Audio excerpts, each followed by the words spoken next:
அனைவருக்கும் வணக்கம். ஆக்சுவலாக இப்போ தான் வடிவேல் அண்ணன்ட்ட நான் சொல்லிட்டு இருந்தேன். இப்போல்லாம் எனக்கு வடிவேல் நான் பேரை சொன்னாலே கோபம் வர அளவுக்கு எனக்கு நடந்துருச்சு. ஏன்னா நான் ஏன் பட ப்ரமோஷனுக்காக ஏதாவது இன்டர்வியூ கொடுத்தா கூட இப்போ என்கிட்ட கேட்குற கேள்வியை பார்த்தீங்கன்னா வடிவேல் அண்ணனை பற்றி தான்.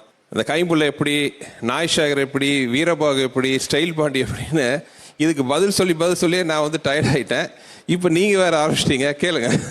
ஆனால் இருந்தாலும் அந்த கைப்புள்ளங்கிற ஒரு கேரக்டர் நீங்கள் உருவாக்குனீங்க. அதுக்கப்புறம் பார்த்தீங்கன்னா இந்த பில்டிங் ஸ்ட்ராங்கு பேஸ்மெண்ட் வீக்குன்னு ஒன்று, அது எப்படி அது கைப்புள்ளைங்கிற கேரக்டர் வந்து உண்மையை சொல்ல போனால் வந்து நான் உருவாக்குறது இல்லை, அது ஃபுல்லாக இந்த மகா நடிகரோட கைவண்ணம் தான். அது என்னன்னா அந்த படம் கைம்புள்ள வின்னர் ஆரோக்கியம் நிறைய சொல்லியிருக்கேன் நான் இதை பற்றி. இவர் அண்ணன் முன்னாடி சொன்னதில்லை சொல்லலாம்.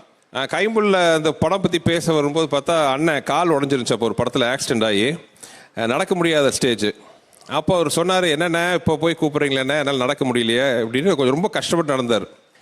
அப்போ நான் சொன்னேன், ஒன்று பண்ணுறேண்ணே, படத்தோட முதல் சீனில் காலில் அடிபடுற மாதிரி ஒரு சீன் வச்சுக்கிறோம், அதுக்கப்புறம் நீங்கள் கொஞ்சம் நொண்டி நடந்தால் கூட தப்பாக இருக்குது இல்லை. இன்னொன்று அந்த ஒரு பொறி மட்டும் எடுத்துட்டார், கால் உடஞ்சிருக்கு. ஆனாலும் என்ன பண்ணாருன்னா, அண்ணா அப்போ கால் உடஞ்ச மாதிரி இப்படி நடந்து காட்டுறேன்ட்டு அதான் அதெல்லாம் ரசித்து ஆண்டவன் அந்த கொடுப்பினெலாம் கொடுத்தான். வடிவேல் என்ன பார்க்குற கொடுப்பினை ஒரு அந்த உடஞ்ச காலை வச்சு ஒரு 10 விதமாக நடந்து காமிச்சார். அப்போ நான் சும்மா இவரை உசுப்பேற்றதுக்காக சொன்னேன், அண்ணா இந்த 2வது நடையில் அந்த தோல் மேட்ரு, ஒரு 5வது நடையில் அந்த கால், அப்புறம் ஒரு தெனாவட்டு லுக்கெல்லாம் நல்லா, இந்த 8வது நடையில் ஒரு ஃபேஸ் லுக் எல்லாம் இருந்துச்சு, அது பண்ணலாம் என்னன்னு சும்மா சொன்னேன். உடனே அது பண்ணார். அந்த ஷோல்டர் ஒரு சின்ன குலுக்கல், கால் நோண்டி, அதே மாதிரி பார்த்தீங்கன்னா தலை மூஞ்சி பார்த்தீங்கன்னா அதுக்கு சம்மந்தம் இல்லாத மாதிரி பார்த்தீங்கன்னா மூஞ்சி மட்டும் கம்பீரமாக இருக்கும். அந்த மூஞ்சியில் ஒரு தெனாவட்டு, ஷோல்டரில் ஒரு குலுக்கல், கால் மட்டும் ஒரு நொண்டி இருக்கும். அந்த நடை தான் நீங்கள் இப்போ படத்தில் பார்க்குற நடை. அதெல்லாம் மகா நடிகர். அந்த கெட்டப்பு, அந்த மீசை, அந்த டைலாக் டெலிவரிலாம் சும்மா நாங்கள் போடுறது வந்து ஒரு சின்ன கோடு தான். அந்த கிரெடிட் எல்லாம் அவருக்கு தான் சேரும். அந்த வின்னர் கைம்பிள்ளையாகட்டும், நாய்ஷாகர், பில்டிங் ஸ்ட்ராங் பேஸ்மெண்ட் வீக்கெல்லாம் பார்த்தீங்கன்னா ஒரு 5 நிமிஷம் தான் டைம் இருந்துச்சு அந்த சீன் எடுக்கும்போது. அன்றைக்கி முடிக்க வேண்டிய டைமு அந்த 5 நிமிஷத்துக்குள்ளே தான் வெளியில் நிற்கிறது, உள்ளே போய் அந்த கொரில்லா செல்லு வெளியில் வர்றது, பில்டிங் ஸ்ட்ராங் பேஸ்மெண்ட் வீக்கெல்லாம் பண்ணார். அவர் கூட எல்லாம் ஒர்க் பண்ணது எனக்கு வந்து ஆண்டம் கொடுத்த கொடுப்புனே நான் சொல்லுவேன். ஆனால் வடிவேலண்ணே, நீங்கள் அந்த வாக்கு ஒன்று சொன்னார், அவர் 10 விதமாக நடந்தீங்கன்னாரு. ஒரு வாக்கு எங்களுக்காக, அது எப்படி? அது ஒரு படத்தில் கீழே விழுந்துட்டேன். நான் ஒரு கிணத்துல நானே குதிச்சிட்டேன். குதிச்சோம்னா இங்கே உள்ள புல் வாங்கிருச்சு, லேசாக காலில் கொஞ்சம் லேசாக பிசைக்கிருச்சு, நடக்க முடியல. அதோடு இவர்கிட்ட வந்து நான் அண்ணே காலில் அடிபட்டுருக்குன்னு, பரவாயில்ல வாங்கினேன், நீங்கள் வாங்க ஷூட்டிங் வாங்க போல பார்ப்போம் அப்படின்னு ஒரு ஐடியா பண்ணணும், நீங்களே ஒரு யோசனை சொல்லுங்கன்னாரு. அப்போ நான் அந்த காலை வச்சு நடந்து காட்டினேன். நடந்து காட்டும் போது இந்த கால் இப்படி தான் வருது, கால் இப்படி தான் வருது.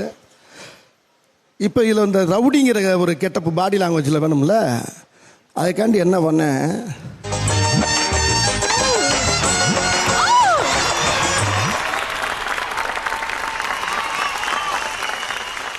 அது அந்த கேரட்டுக்கு ரொம்ப ஆப்டாக இருந்துச்சு. அதுக்கு உத்தரவு கொடுத்தது அவர் தான்.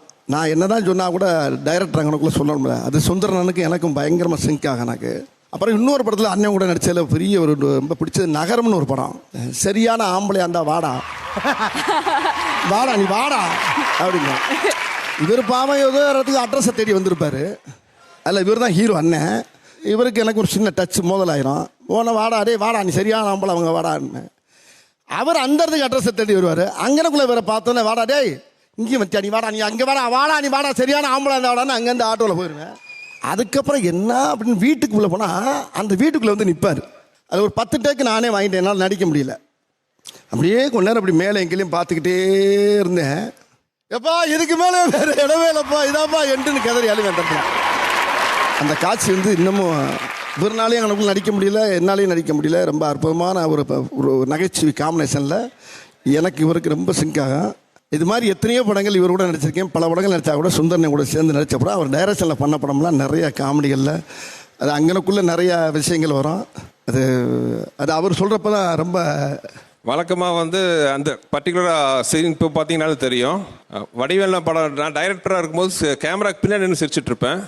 அந்த சீன் கூட நடிக்கும் போது ஸ்க்ரீனுக்கு முன்னாடி நின்று சிரிச்சிட்டு இருந்தேன், கேமராக்கு முன்னாடி. அவ்வளோதான் வித்தியாசம். இப்போ நீங்கள் பார்த்தீங்கன்னா வடிவேல் அந்த அழுகும் போது நான் சிரிச்சிட்டு தான் இருப்பேன். அப்புறம் கேட்டாங்க எல்லாருமே, சார் 1 மோர் போகலாம் சார், சிரிச்சிட்டு இருக்கானே அவ்வளோ அருமையாக நடிச்சிருக்காரு. நான் சிரிச்சுக்கிட்டேன். அவங்க உண்மையில் சிரிச்சுக்கிட்டே இருந்தார் சார் பூராம. சிரிச்சுக்கிட்டே இருந்தால் கூட அது சும்மா ஒரு என்டர்டைன் ஒரு காமெடி பீஸ் வந்துட்டு போகிறான்னு படத்துலேயே சொல்லுவார்.